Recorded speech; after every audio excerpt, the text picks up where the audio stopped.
Biblical illiteracy is so huge today in the Western world. We fail to understand what so much of our culture and our civilization is built upon, which is the Christian faith, and we jettison it at our peril, as I believe we are now seeing.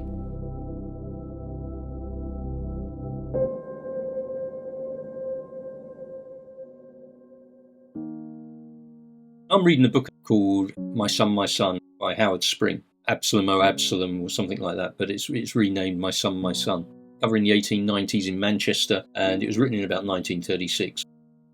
And there is so much of this book which is alluding to Scripture, which if you didn't know Scripture, you'd be going, well, I don't understand this story at all.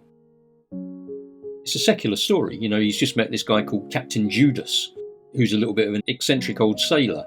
And so I was thinking of you, Mark, when I was reading this.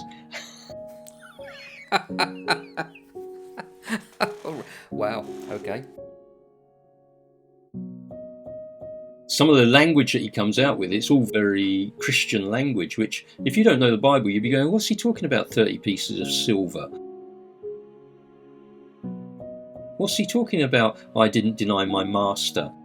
They called me Judas, but my name's Jude.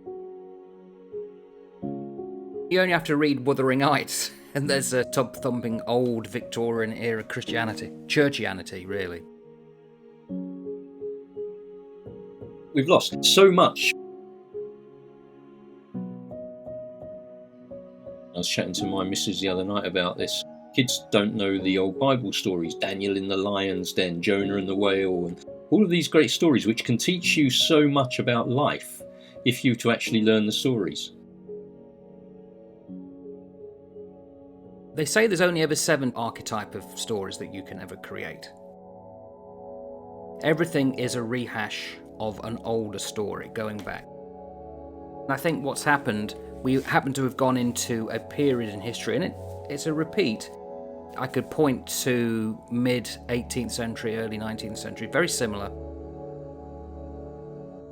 which eventually, give the example of the 19th century, led to the European revolutions of 1830 and then 1848. What happened is people lost touch of the old stories, but they had reinvented their own.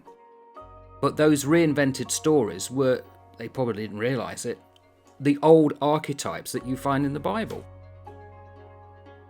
They came back in the later Victorian era, where it became very much a case that you wouldn't write a book, as you're now finding, that would not revert to those old stories. And I think we may get there again, because they're important. They don't fade completely. They may be forgotten for a while. They're dismissed as being irrelevant to culture, our culture today.